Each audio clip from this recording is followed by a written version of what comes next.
드디어 이제 하나님의 심판 시리즈 중 마지막 재앙을 이제 바라보게 됩니다. 마지막 심판.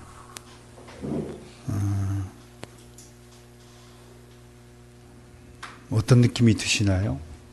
마지막 심판, 마지막 재앙. 우리 모든 존재는 마지막 순간을 맞이하겠죠. 가장 기억나는 마지막 순간이 뭐냐면 군대에 갔을 때 마지막 날 그 아침 조회를 마쳤을 때, 그때 아직 기억납니다. 조회를 하는데 이제 이것만 끝나면 아침밥도 먹히지 않아요. 아침밥 먹으려는데 안 들어가. 이것만 끝나면 이제 개구리복 갈아입고 중대 본부 앞에 가고 중대장 앞에 충성 신고합니다. 병장 누구누구는 몇 월 며칠 보러 저녁을 명받았기에 이에 신고합니다. 충성. 그럼 끝나는 거예요. 이제 민간인이 되는 거예요. 정말 무거운 짐을 벗는 것, 이런 것들.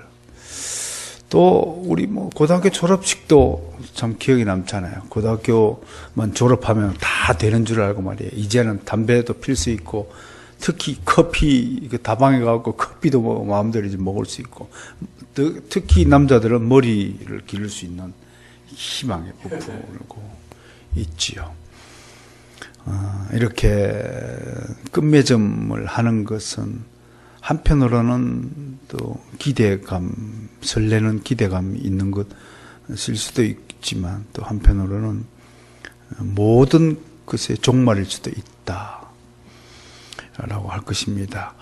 그렇다면 오늘 우리가 다루고자 하는 15장, 16장 요한계시록에 있는 이 마지막 재앙 심판은 무엇을 의미하겠습니까?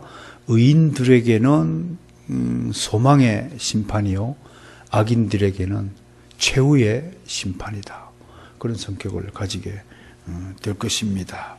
자, 7 재앙 시리즈의 클라이막스로서 앞에 인심판과 나팔 심판들은 부분적인 심판이고, 이 대접 심판에 비하면 세 발의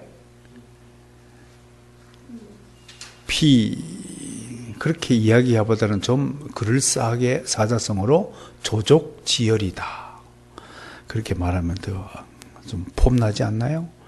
아무튼 여러분들이 졸릴까봐 좀 재미있게 세 발의 피입니다. 이거는 엄청난 겁니다. 전 지구적이고 전 우주적이고, 그래 전면적이다, 그렇게 말합니다. 그러니까 오늘 우리가 다루고자 하는 대접심판의 특징은 앞에 것보다는 훨씬 더 강하다. 이번에 유류 저장고에 불이 붙은 것을 보고 뭘 느꼈냐면, 탱크 하나에 붙은 불 하나 때문에 그 인근 지역에 많은 사람들이 매캐한 냄새 때문에 창문을 열지도 못하고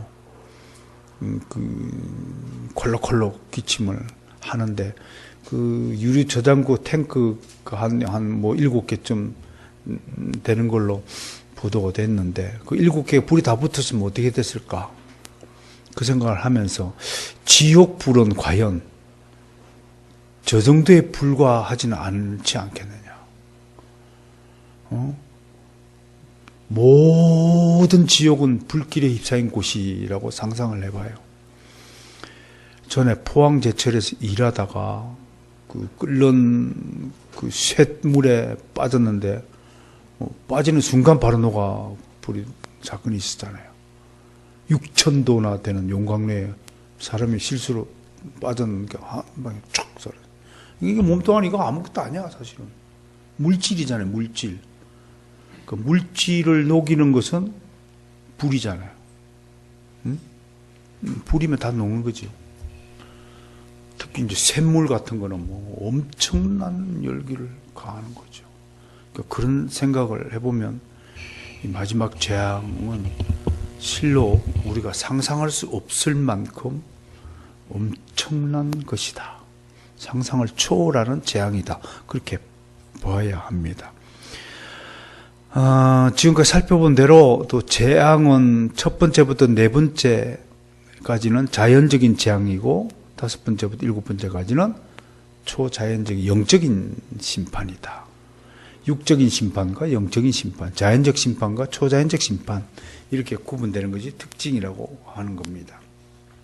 그런데 특별히 15장, 16장 대접 심판에서는 또 15장이 16장 앞에 나와서 일종의 프리페이스 서론 역할을 한다.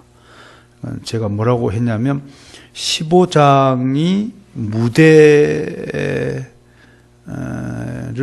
여는 어떤 오프닝 세리머니라면 16장 실제 공연에 가깝다. 그렇게 내용으로 좀 비교할 수 있겠습니다.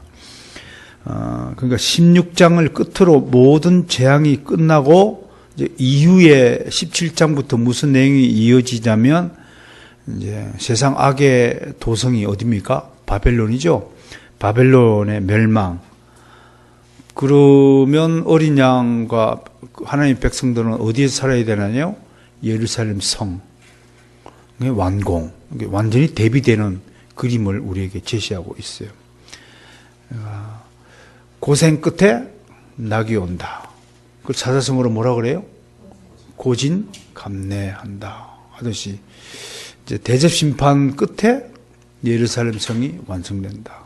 그곳에서 우리가 영원히 살 것이다. 바벨론 성은 멸망한다. 그러나 정말 특이한 것은 세상은 끝내 회개합니까? 회개하지 않습니까? 회개하지 않고 용과 짐승을 경배함으로써 마지막 재앙이 맹렬하게 진행됩니다. 여기서는 한치도 봐주는 거 없습니다. 한국 사람이 미국에 갔다가 교통경찰 차를 끌고 가다가 교통경찰에 잡혔더니 한 번만 봐주세요. 한 번만 봐주세요. 그걸 영어를 잘 몰라하고 forgive me를 하지 않고 look at me 그러니까 미국 교통경찰이 자꾸 정말 얼굴을 바라보더라고. 우스개 같은 소리가 있었습니다만 봐주는 것은 일체 없습니다.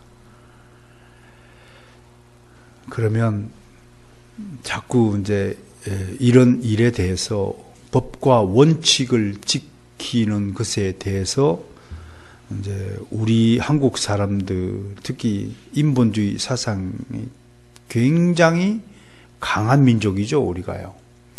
그 유교주의라는 것은 인간 대 인간의 예법을 강조하잖아요. 그러니까 예라는 것은 상당히 다른 사람의 그 입장을 배려하고 그 체면을 깎아내리지 않는 문화가 굉장히 강하죠. 그래서 사실은 진짜 복음의 본질을 지니기가 정말 힘든 경우가 우리 한국인의 신앙이다라고 말하는 겁니다. 우리 엊그저께 차 타고 장례식장 갔다가 오면서 얘기를 나눴지만 한국인들은 다른 사람들의 입장을 굉장히 인간적인 차원에서 계속 이야기합니다. 아유, 그래도 아무리 불신자하고 결혼을 해도 찾아봐야 되지 않겠습니까? 아무리 주 안에서 안 죽고 불신자로 죽었다 해도 가서 해야 되지 않습니까? 이게 이제 우리의 발상이거든요. 하나님 입장에서는 조금도 용납함이 없다. 왜요? 악은 악일 뿐이다. 악인에게 행하는 그 보응은 매우 정당한 것이다. 조금도 동요하지 말고 해야 되는데 잘 안 돼요, 이게요. 이런 것들이 진리의 길을 걸어가는 것에 대해서 매우 우리를 곤란케 하고 우리 스스로를 타협하도록 만듭니다. 하나님은 그래서 뜨겁든지 차갑든지 둘 중에 하나 해라. yes or no를 분명히 해라. 예면 예요, 아니면 해라 라고 말합니다. 그런데 절대로 그러지 못합니다. 여러분들 아무리 내가 이 자리에서 이 순간, 이 지금 강조해도 또 그런 상황 속에 하면 여러분들은 타협하고 맙니다. 좋은 게 좋지. 과자 잡고 도랑치고, 누이 좋고 매부 좋고. 그런 건 없습니다. 누이 좋고 매부 좋은 건 없습니다. 예? 없습니다. 이거 아니면 저겁니다. 그리스도와 벨리알이 어떻게 조화를 이룰까라고 생각하셔야 합니다. 그런 측면에서 이 대접 심판은 추호도 요만큼도 여지가 없이 하나님이 계획하신 대로 전면적으로 심판한다는 사실을 놓고 볼 때 하나님의 공의로운 심판이 얼마나 엄중한 것인가. 이때는 어떤 뇌물도 통하지 않고 어떤 최고의 변호사를 써도 변호가 안 되고 어떤 백을 써도 통하지 않는 마지막 심판이라는 것. 결국은 우리 모두가 육신의 죽음의 순간을 맞이할 것입니다. 죽는 순간에는요, 아무리 돈이 많은 사람도, 아무리 권세가 높은 사람도, 저 교황같이 막 모자 쓰고 막 삐까번쩍한 화려한 성복을 입고 겉으로는 우아하고 그렇게 보인다 할지라도 꼴까닥 하는 순간에는 조금도 죽음과 타협이 없습니다. 죽으면 죽는 겁니다. 이 엄연한 사실은 매정한 것이 아니라 하나님이 정하신 합당하고 정당한 것이다 라는 것을 유념해 두셔야 합니다. 개혁교회 운동을 시작하고 마음먹은 지 참 오랜 시간 동안 살아왔습니다. 저는 개인적으로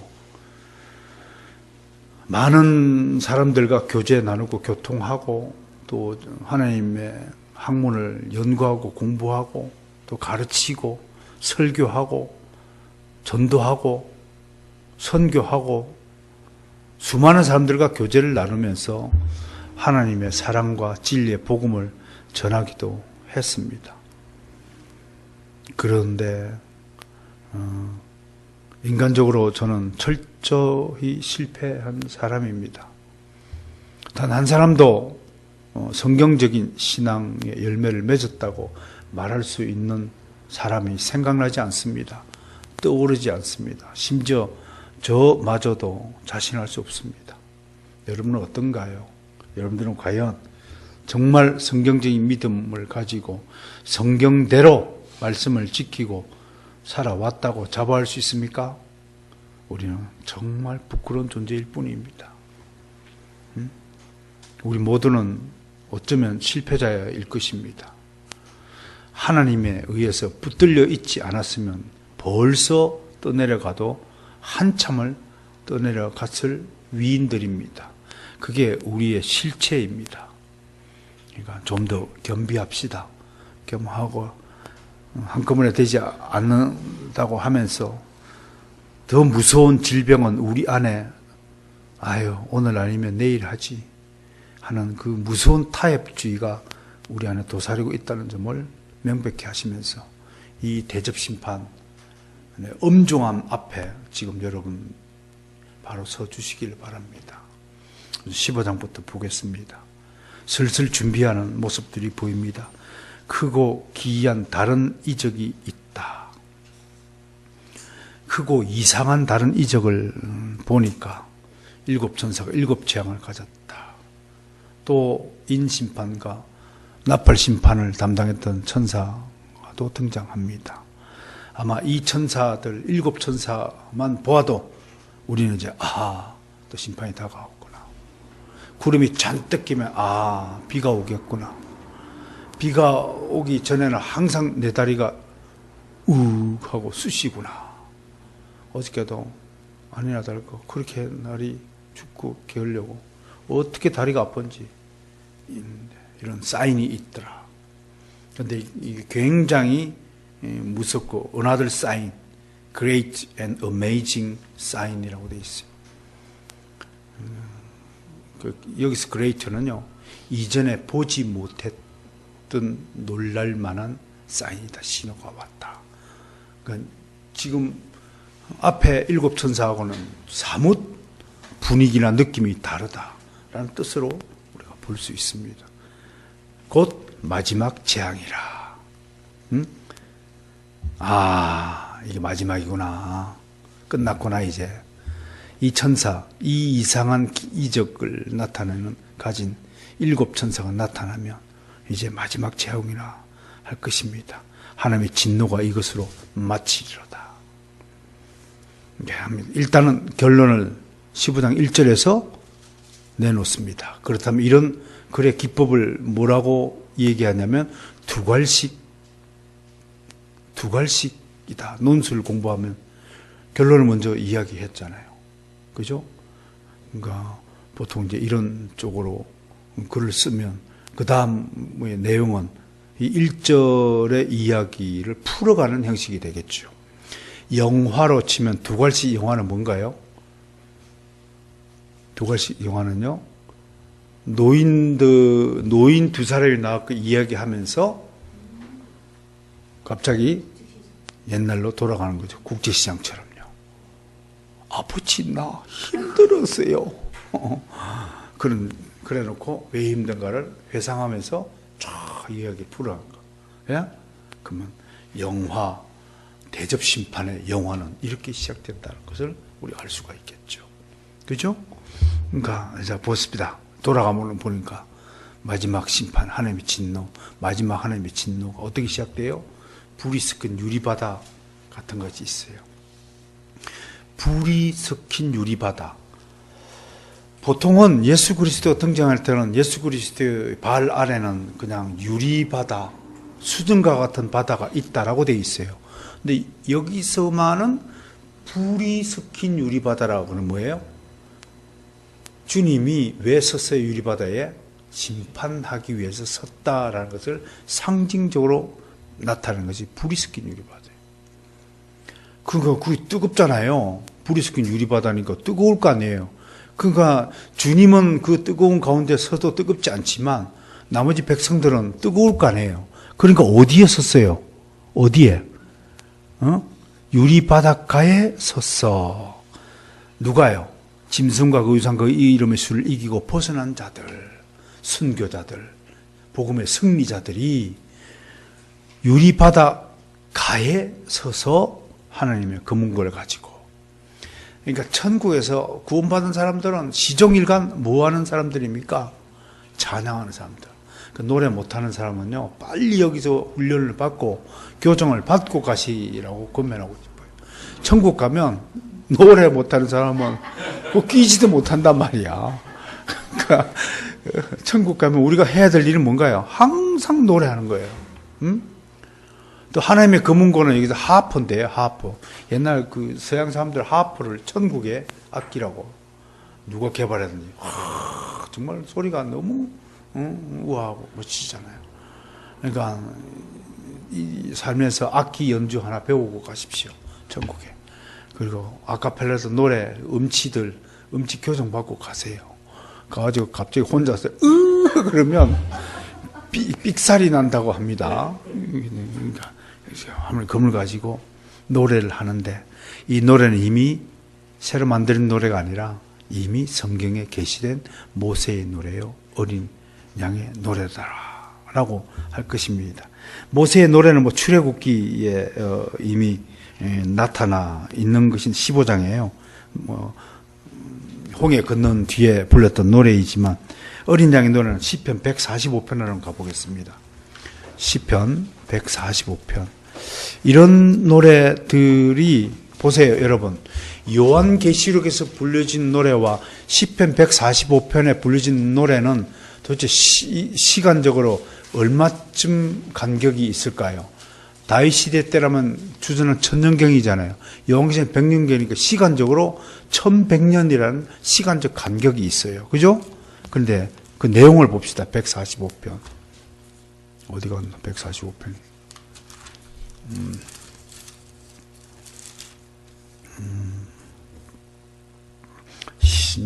어디서 보냐면 17절 봅시다. 17절 시작. 여호와께서는 내 행위에 의로우시며 그 모든 일에 은혜로우시다. 그러면 거기에 우리 요한계시록에 있는 기록이 뭡니까? 하나님의 하시는 일이 크고도 놀라우시다. 만군의 주의 길이 의롭고 참되시다. 그러면요, 시편 기자가 이 찬송을 읊은 것을 1100년 뒤에 사도 요한이 환상 중에서 천국에서 이 노래가 불려지고 있다는 것을 여기에 기록했잖아요. 그 성령의 영감이라는 것이 얼마나 신기하고 기이하고 위대한 일인가를 이런 곳에서 찾을 수 있는 거 아니겠습니까? 그러니까 성경 시편에, 이 시편에 기록된 노래 한 구절 한 구절들이 그냥 인간이 만들어내고 고안한 것이 아니라 하나님의 성령의 영감을 받아서 기록한 것으로서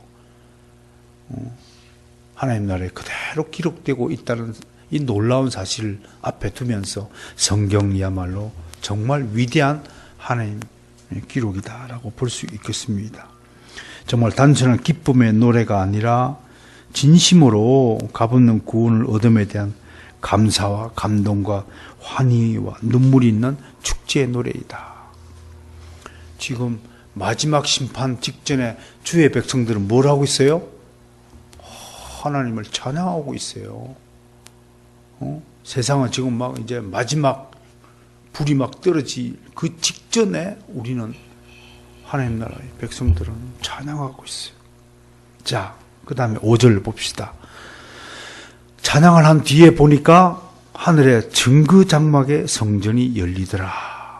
증거장막의 성전이 열리더라. 증거장막 그러면 구약시대 때 이동용 텐트를 가리킵니다. 이동용 텐트요. 그 성막이라고 그러죠.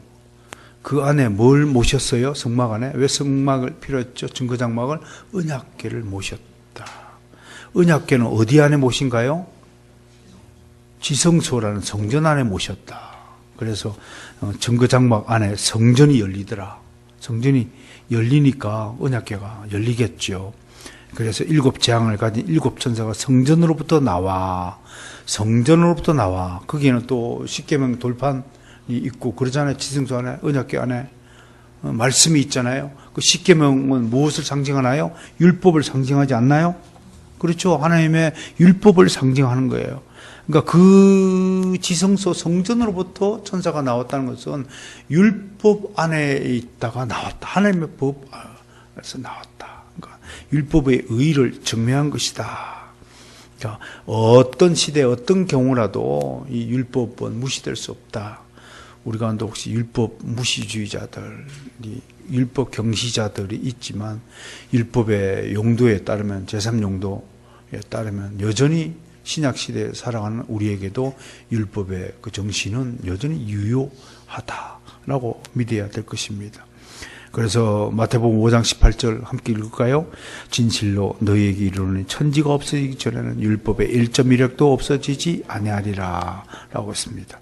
그 다음에 7절에 6절에 보니까 세마포 옷을 입고 가슴에 금띠를 띄었다라는 것은, 세마포는 영어로 리넨인데, 이 리넨을 뭐라고 그 외국에서 부르냐면 호텔 담요를 보면 느낌이 있을 겁니다. 요즘 이제 비행기 타면 이제 담요 그거 주잖아요. 그 리넨, 이게 담요가 굉장히 촉감이 좋기 때문에 비행기 내릴 때 막 가방에 쑤시 넣고 와가지고 이게 담요가 모자라가지고 한때 또 뉴스가 나고 그리 했잖아요. 아무튼 우리는 쓱싹 하는 거 아주 도사들이야. 식당에 그 그릇이 예쁜데 그러지 않아. 둘 없어지고. 가방을 조사하려면 써먹는 말이 뭡니까? 사람을 뭘로 보고 그래요? 막 이러고 대드는 거. 한국 사람 특기예요. 뭘로 보긴 사람으로 보지. 도둑놈으로 보지. 남의 물건 손대지 않도록 합시다. 세마포는 하나님의 의를 상징하죠. 그죠? 아주 순수하고 퓨어하죠. 퓨어. 밝고 브라이트한. 금띠는 왕이 두르는 거니까 왕권을 상징하기도 하는 거죠. 그 다음에 성전에 8절을 보니까 성전에 연기가 가득 찬다 이렇게 되어 있어요. 근데 이 연기는 누가 만들어낸 연기인가요? 영어 성경이 정확하게 하는데 smoke from the glory of God, 하나님의 영광으로부터 나온 연기예요. 영광을, 하나님의 영광이 눈에 보여요? 안 보이잖아요. 그것을 시각적으로, 문학적으로 하나님의 영광이 탁 눈에 보이면 하나의 연기처럼 보인다. 성령이 확 임하는 것을 시각적으로 표현하면 비둘기처럼 임한다. 그 비둘기라는 이미지가 뭔가요? 평화죠. 그죠? 성령의 본질이 평화스럽게 임하더라. 그러니까 귀신 내리면 좀 요란스럽고 시끌벅적하고 괴기스럽지만 성령이 임하는 것은 너무나 평온하고, 그죠? 소리 소문도 없이, 편안한 가운데 성령이 임하는 것을 상징화시키 위해서 성령이 비둘기처럼 임한다. 그러니까 귀신이 임할 때는 몸이 막 비틀리고 막 부르르 떨고 막 난리 법석을 지른 거지. 진짜 그 장면을 목격을 할 때는 막 몸이 활처럼 휘고 말해요. 거품을 하고. 그러니까 몸에 안 맞는 거야, 이게. 귀신이 드는 게. 성령님은 따뜻한 품속에 들어가긴 하지만 귀신이 임하는 것은 안 맞는 거야, 이게. 거북스러운 거야. 그러니까 그런데 예를 들어서 버림을 받은 자일 경우에는 이게 이제 상당히 죽이 잘 막는 거지. 우리가 무당들 신내림 받았다. 그게 우리 신학적으로 표현하면 유기된 자, 귀신에 발린 자이니까 맞는 거야. 체질이 맞는 거야. 그러니까 귀신이 싹 임할 때 굉장히 기분이 좋다고 하는 거야. 혹시 성령님이 임하실 때 영 거북한 느낌을 가진 분 계십니까? 그러면 좀 곤란해요. 귀신족일 수 있어요. 그래서 무당들이요, 신내림 받는 것이 있다라고 말할 수 있는 거예요. 하나님의 연기가 그렇게 말하고 있고, 그러니까 연기가 가득 차서 성전에 들어갈 자가 없다라고 하는 것은 세 가지 의미가 있어요. 하나는 하나님의 플랜을 아무도 이해할 수 없도록 만들었다. 비밀이죠. 그죠? 골로새서가 비밀에 찬 그리스도를 이야기하는 거죠. 그게 골로새서의 핵심적인 메시지라고 우리가 이야기하는데, 그래서 그리스도의 비밀을 아는 자가 된 자를 사역자라고 말하는 이름을 부르고 있는 것이죠. 그러니까 성전의 연기가 가득하다는 것은 잘 분간할 수 없도록 했다는 뜻이고, 두 번째는 하나님의 영광과 거룩함은 너무도 지고하기에 인간이 자신의 행위나 공로로 이룰 수 없다라는 것을 말하는 거고, 세 번째는 인간의 어떤 노력도 하나님의 진노를 막을 수 없다라는 것을 나타내는 하나의 그림으로서 연기 스모크를 지금 그리고 있다라고 보아야 할 것입니다. 자, 이렇게 해서 마지막 대접 심판의 전조적인 현상으로서 누구를 등장시키냐면 하나님의 백성들을 등장시키고 있고, 하나님의 성전의 모습을 등장시키고 있는데, 연기가 가득 차서 자세히 볼 수 없었더라. 왜? 그 다음 대접 심판의 내용이 미리 보면 재미가 없잖아요. 그러니까 이게 영화로 치면은 사도 요한한테 연기를 가득 하고 못 보게 한 것은 끝까지 보라고. 뭐가 등장해요? 연기 다음 장면이 연기를 자세히 들여다보니까 16장에 상황이 나타나더라. 그러니까 이 요한계시록의 구조나 이 장면들이 너무나 드라마틱하게 구성이 되어 있다는 것을 알 수가 있는 거예요. 그러니까 요한계시록을 깊이 있게 연구하면, 또 이게 영화의 각본자나 감독이 이걸 연구하면 정말 정말 좋은 그 영화 시네마가 탄생할 것 같더라 이겁니다. 그래서 이번에 기독교 영화 사도 바울 나왔지만 좀 밋밋해요. 좀 이렇게 극적인 반전이 좀 영화의 기교를 상회하고, 요한계시록의 구조만 따라가도 아주 극적인 장면이에요. 하나님의 검은 꼴을 톡 타고 다들 속는 거야. 이야, 평화로운 장면이구나. 그러나 곧이어 뭐가요? 갑자기 성경 연기가 푸시 어두워져. 갑자기 반전되더니 16장에서 이제 나타나는 게 일곱 대적을 땅에 쏟아라 하고 음성물 다다다당 반전되고, 야, 얼마나 극적이야. 이런 걸 상상하면서 요한계시록을 읽고 공부하면 너무나 드라마틱하고 액티브하다라고 볼 수 있습니다. 첫째 천사 봅시다. 1차 심판의 순서 봅시다. 내리니까 땅에 소돔에 대접을 쌍에 뚫매. 그러니까 여러분, 대접을 땅에 쏟는다고 됐는데, 그러니까 대접발에 빈 대접이 아닐 것 아니에요. 대접 안에 있는 뭐를 쏟아야 되는데 그냥 대접을 땅에 쏟음에 그랬어요. 이게 뭐예요? 하나님의 공의를 쏟음에 그런 뜻이에요. 그러니까 공의는 눈에 보여야 안 보여요? 그러니까 대접을 쏟음에 빈 대접국을 쏟았겠어요. 대접에다가 뭘 담았어요? 하나님의 공의를 담은 사람들이 하나님의 공의를 쏟음에 그렇게 이해하는 것이 합리적이다, 타당하다. 근데 대접을 땅에 쏟았대. 빈 대접 쏟으면 뭐 하려고? 그러니까 이런 차원에서 좀 생각을 해봅시다. 일곱 대접을 땅에 쏟으면, 대접을 땅에 쏟음에 짐승이 표를 만들고 우상에 경배하는 자들에게 악하고 독한 종기가 나더라. 그러면 이건 애굽의 독종 재앙과 연결이 되죠, 그죠? 애굽 바로 심판할 때 독종 재앙이었죠. 독종이 걸리게 하더라. 그 다음에 세 번째는 바다와 강, 물이란 물은 다 뭘로 변해요? 핏물이 되는 거예요, 핏물이. 핏물이 되니까 물을 먹고 싶을 때 무슨 물 먹어야 돼요? 핏물 먹는 거야. 왜 핏물을 먹게 해요? 성도들의 피를 흘리게 한 사탄 세력들에게 하나님이 보응하시는 거예요. 너희가 피를 흘리니까 너희가 피물을 먹어라. 응? 가인이 동생 아벨을 죽였을 때 핏소리가 내 땅에서부터 들린다고 했거든요. 땅에 떨어진 피가 땅에 떨어지니까 땅이 뭘 먹었어요? 피를 먹은 거야. 그러니까 핏소리를 내는 거예요. 그 무엇을 의미해요? 그 이후로 땅은 무슨 소리를 낸다고요? 검은 거 소리를 내는 곳이라고요? 땅은 핏소리를 내는 곳이니까 이 땅이 저주받았다는 뜻이에요. 신음하는 곳이라는 거예요. 이 세상에 땅에서 삶은 결코 행복이 아니라 고락이라는 것이에요.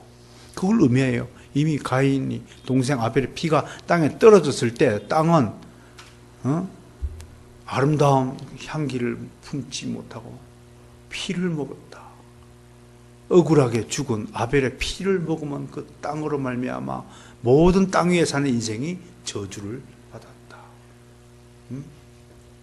정말 이제 그런 성경의 이야기들을 통해서 이 핏소리, 핏물의 의미를 좀 받았으면 좋겠어요.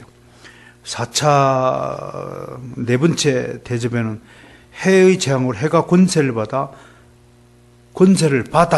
그러니까 권세를 가진다가 아니라 권세를 받아, 그러니까 누구로부터 받아요? 하나님으로부터 권세를 받아 불로 사람을 태우는 거예요. 정말 어마어마하죠? 5차 심판, 애굽의 흑암 재앙과 비슷하며 즉 그리스도의 보좌를 직접 공격합니다. 짐승의 나라가 어두워지며 깜깜한 세상이 되는 거예요. 그 옛날에 그랬나요? 그 학생 운동과 관계가 되어서 파로호에 가서 6개월 동안 제가 피난 생활을 한 적이 있어요. 근데 그 동네 마을 청년들과 이제 낚시하다가 배 타고 가다 어울려서 친하게 되어서 지금 같으면은 아마 보상금 받으려 신고하고 그랬을 거예요. 다 아는 거예요. 수배 알면서도 당시 참 청년들 순박한 거예요, 그죠? 나는 죄가 없다는 걸 순박한 청년들이 알고 어울려 주신 거예요. 그런데 이 청년들은 바로가 깊은 데는 한 150m쯤 되거든요. 잉어가 막 1m 50짜리가 있고 막 거짓말 같은 이야기가 떠돌아다니는 곳이고. 근데 이제 작살 가지고 이제 가운데를 가가지고 배에서 풍덩 뛰어내려고 물속을 잠수해갖고 고기를 찔러가지고 잡아 낚이는 거예요. 그래갖고 회 떠먹고 가는 거예요. 나 그러니까 보니까 너무 쉽게 고기를 잡아. 그래갖고 이 서울 촌놈이 그걸 또 따라갈 거라고 풍덩 뛰어드는데 순간 물 가운데가 온통 흑암이에요. 어둠이에요. 깜깜해요.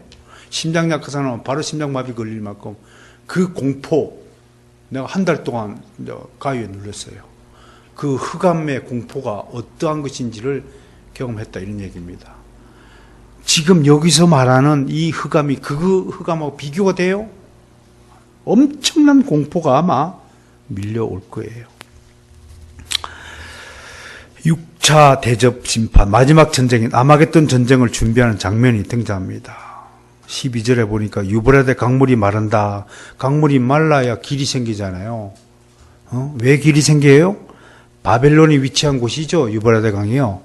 바벨론으로 모든 적그리스도의 세력을 한 곳으로 불러 모은다.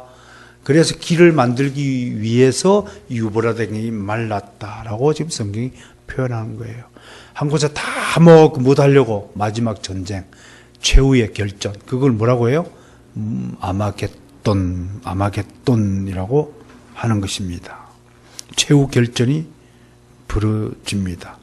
그 16절에 아마겟돈은 원래 원어적으로는 머깃도, 그러니까 머깃도 산이라는 곳이죠. 실제로 그 이스라엘 팔레스타인 지방에 머깃도 산이 있잖아요. 거기서 그 요시야 왕이 전사하게 됐죠. 머깃도 전투했어요. 아주 유명한 전쟁터 중에 하나고, 일각에선 할 모에드 집회의 산으로 보고 바벨론 왕이 교만한 마음을 품고 하나님 보좌에 오르라는 사건을 가리킨다고 하고, 또는 예루살렘을 의미하는 하르 머깃돈 다산의 산이라 하여 예루살렘 근처에서 일어날 종말의 전쟁을 상징한다고 보기도 합니다. 그러나 개혁주의 입장에서는 이건 실제적인 장소를 가르치는 것이 아니라 그리스도의 재림 때 하나님의 천사들과 사탄의 세력이 최후의 일전을 벌이는 그런 마지막 전쟁을 상징하는 사건으로 아마겟돈이라고 하는 것입니다. 그것을 우리가 얘기하는 거예요. 그가 여러분 그 추수할 때에 알곡은 곳간에 들이고 가라지는 뭘로 묶어요? 단으로 묶어 불에 태운다 하지. 이거예요. 한 곳에 모아서 심판하는 거예요. 그러니까 이 유브라데강이 마르게 한 목적이 뭐예요? 한 곳에 오기 쉽게 모아놓고, 그 모은 것이 뭐예요? 아마겟돈 지역에 모아서 한꺼번에 때려잡는 거예요.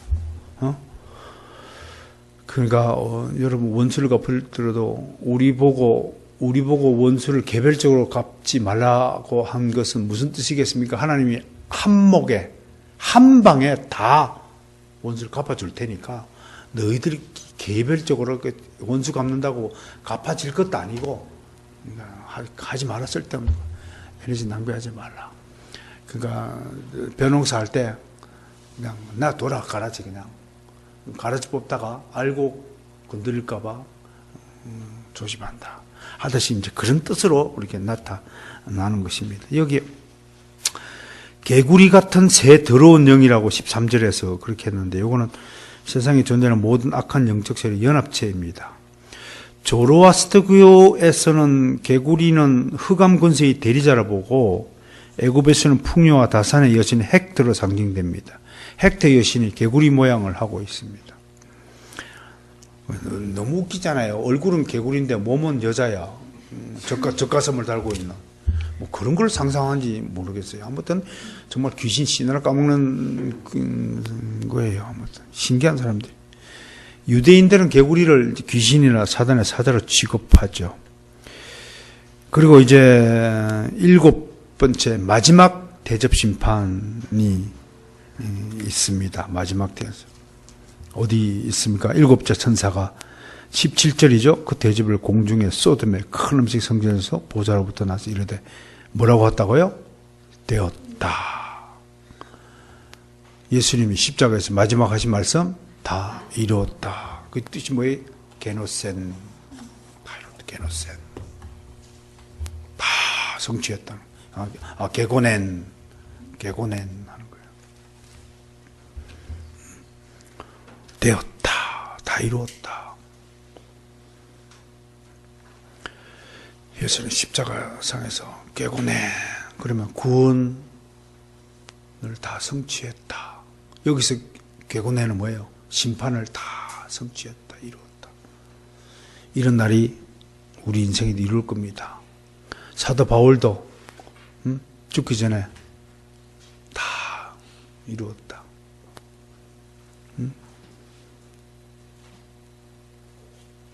내가 달려갈 길을 다 마치고 다 마쳤다. 다 마쳤다. 죽을 때 우리가 이런 고백을 하고 죽을 수 있기를 소망합니다. 아유, 아직 멀었는데요. 저 할 일이 많은데요. 저 밭에 저 고추 심다가 왔는데요. 뭐 이렇게 하지 말고 죽을 때 깨끗하게 아유, 주님 기다렸습니다. 이 정도 여유를 가지고 주님을 맞이하고 가야지. 얼른 하나님 품을 안겨야지. 그러니까 오늘 이 단어 잊지 마시기 바랍니다. 5번째 게고넨. 예. 그래서 하고 그 다음에 19절 보시면 세 갈래로 갈라진다. 여러분 삼위일체 하나님은 삼위이지만 하나로 모여지잖아요. 그러니까 교회의 일은 하나로 모으는 일이고 사탄의 일은 자꾸 쪼개는 일이죠. 그죠? 사탄은 자꾸 교회를 분열시키고 쪼개려고 하지만 우리는 그리스도 안에서 자꾸 하나로 통일되게 하려 하는 것이죠. 세 갈래로 갈라지는 것은 창세 이래 본 적이 없는 큰 지진에 의한 것으로 지구의 완전한 파괴를 의미한다. 지구가 세동강이 난다고 생각을 해보세요. 작살 나는 거죠. 세 갈래 나면 중력이 어디고 아마 미아가 되든지 흔적도 없이 사라지겠죠. 여러분 전에 내가 얘기했잖아요. 태양계 시뮬레이션 하는데 큰 목성이 있잖아요. 띠 가지고 있는 목성을 왜 그 지구하고 태양 사이에 두셨는가. 그래서 하나하나씩 목성을 싹 치웠더니 3천만 지구가 사라져버리더라고요. 그러니까 이 우주 별들의 배치도 하나님의 설계 안에 다 있는 거고, 정말 하나님의 그 작정, 예정 가운데 다 운행되고 있는 거예요. 한 개도 없으면 안 돼. 토성, 아무리 작은 존재라도 지구를 위해서 우리 생명 지키려고 다 배치한 거예요, 별들. 금성, 토성, 해성, 목성, 모광성, 명왕성. 다 제 위치에 다 있는 거, 하나님이 다 있는 거예요. 응? 이놈의 코가 여기 왜 달렸어요? 여기 있고, 막 여기로. 사람은 난 그런 생각해봐요. 사람마다 이게 위치가 다 다른다고 생각하겠어요. 밥 먹을 때 되게 웃어 죽을 거야. 나는 이렇게 먹는다. 지들은 일로 먹는 거야. 일로 집어 놓는다고 생각해봐. 상상해봐. 보무생 입이 여기 있다고 생각해봐. 매일 이걸 집어 넣을 거 아니야. 눈이 양쪽으로 붙어 있어. 앞에는 아무것도 없고. 어딜 봐, 이 사람은. 이렇게 보고. 그런 상상 안 해봤어요? 이 지구 전체를 보면서, 해와 달과 지구 그 사이에 이런 천체들, 별들, 이런 위치마저도, 이런 눈썹, 눈, 코, 입, 귀, 이 위치마저도 하나님의 기막힌 설계의 섭리에서 되고 있다라고 할 것입니다. 자, 오늘 이제 마지막으로 뭐가 내리냐면 마지막 장면이 뭔가요? 큰 우박이 내리는데 이것은 이제 과학자들은 뭐 해성 우주에 있는 해성들이 지구로 다 떨어져 가지고 지구를 완전히 파괴시킨다. 그러니까 지금 우리 눈에 보이는 이 지구는 멸망한다 안 한다? 파괴가 된다라고 봐야 할 것입니다. 파괴되면 우리 어디가 살아요? 그러면 우리는 이미 육신적인 존재가 아니잖아요. 그러니까 새 예루살렘, 새로운 새 하늘과 새 땅을 만들어 주신다는 하나님의 약속을 믿고 자꾸 정릉에서 살다가 죽었으면 다시 정릉에서 사는 줄 착각하지 마시고 이제 정릉은 없는 겁니다.